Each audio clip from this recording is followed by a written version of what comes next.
there are some girls who are habitual cheaters. That's like what they do. It's their normal thing.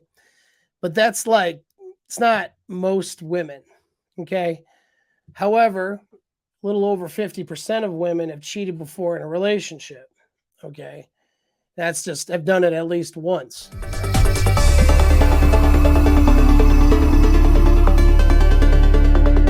had a lot of questions this week about relationship boundaries and what's appropriate, what's not, from a few clients, actually, not just one person. So that's just something that seems interesting. It seems like a good topic, a topic that guys struggle with because we seem to understand as men that if we don't have good boundaries in what we're going to allow for a woman and how we're going to allow a woman to treat us, then we're setting ourselves up for her to not treat us very well. And in fact, do things that would open up the relationship from being destroyed. Right. But, and it could be destroyed just by our attraction going south. It could be destroyed from her cheating, right? Or doing any of those things. And it's not like there are some girls who are habitual cheaters. That's like what they do. It's their normal thing. But that's like it's not most women. Okay. However, a little over 50% of women have cheated before in a relationship. Okay. That's just I've done it at least once. All right. And then of course, currently cheating or whatever, I mean, it's hard to say. Those some that say 10%, some that say 20%, of women in relationships are cheating. And those numbers match the number of guys doing it too. But their motivations are completely different. I would say though that those women who have cheated before, and they're not necessarily going into a situation knowing they're going to cheat. They're setting themselves up and then the cheating happens. And this is why they feel like they're a victim of it, like it's not their fault. Of course, it's BS, right? We're all in control of our own behavior, but that is kind of how they feel.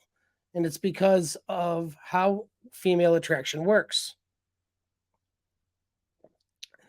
So, as I said, the number of men, it's not. It's about the same is the word I got. For most of these statistics, men are cheating about as often as women are, but it's like the reasons or motivations are usually different and how it happens are usually different too. And so we're going to get into that a little bit and then to understand why boundaries are important, okay?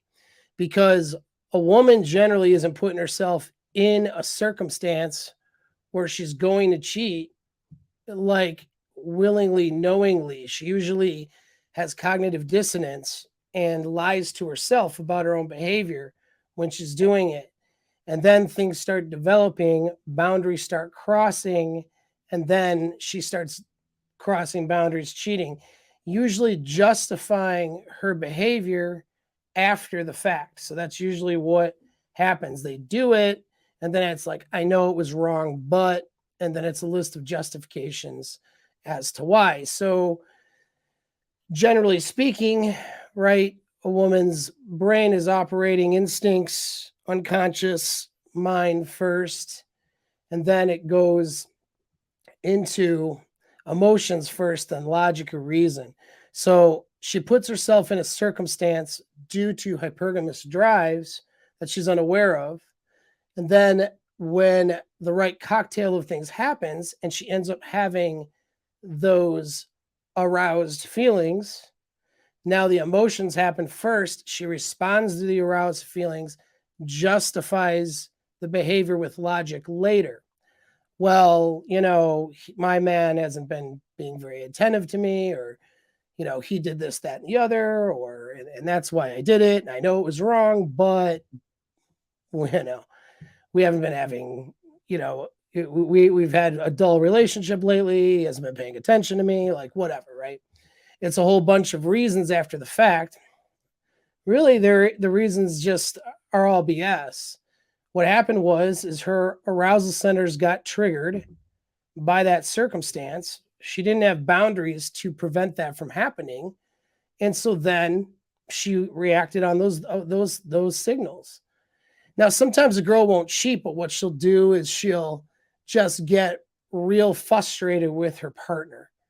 So a guy makes a pass at her, whatever, her arousal signals are triggered. She's got good boundaries. She's more concerned about being a good girl than executing her arousal drives, based maybe in hypergamy. That's there's other drivers besides hypergamy and people's behavior and women behavior. So yeah, so she doesn't go and cheat, but she just is home and is irritated with her partner and confronts him, treats him on with disrespect on a few things, or some little annoyances she's been holding back on for a while. All of a sudden, she dumps those out on him, right? All of a sudden, she starts, wanting to do things away from him outside of the relationships more often.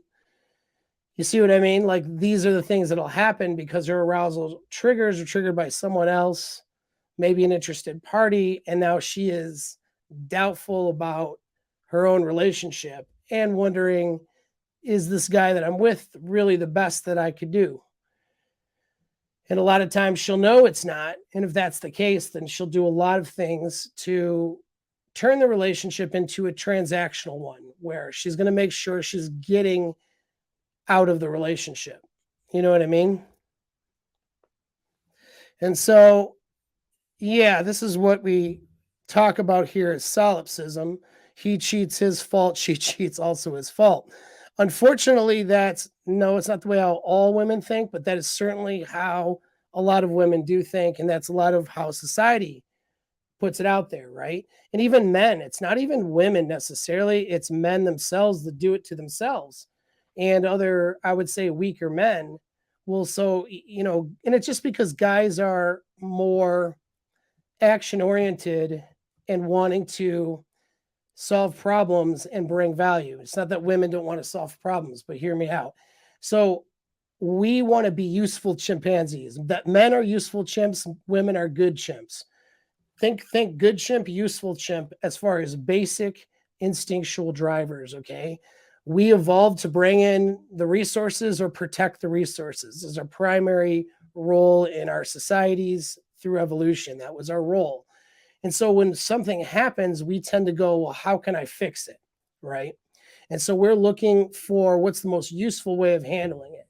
And instead of just saying, well, she's, an idiot she's a garden tool, right? Try to censor myself in the beginning of the YouTube video so they don't censor it for me and make me unsearchable. Yeah, oh, she's a garden tool, so that's just the answer, right? Instead of doing that, that's not very good or productive as far as solutions are concerned. So guys will be like, man, where did I go wrong here, right? Whereas women are trying to be good chimpanzees. They're not trying to go, gee, why did I do that? And where did I go wrong? Because I just created a whole bunch of problems for myself. Women tend to not err on the side of that. They tend to want to look like not a bad person first. And so this is why blaming the guy or blaming some outside source or not taking any responsibility for their actions, that's the way to go if you're trying to be a good chimp. And so you'll see that often as the answer or solution. And so here you have guys who are trying to be solution focused because that's where their value is, being a useful chimp, and the woman's trying to be the good chimp and save face and therefore not take responsibility for her own behavior.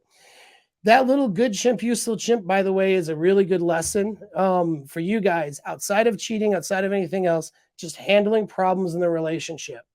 Women are, if they have a chance to blame or blame shift, they will, okay, because they want to be the good chimp. And so here you approach the argument or situation trying to be the useful chimp, figuring out, okay, where did I go wrong? What improvements could I make? And you're expecting that she's doing the same thing, but she's not doing the same thing.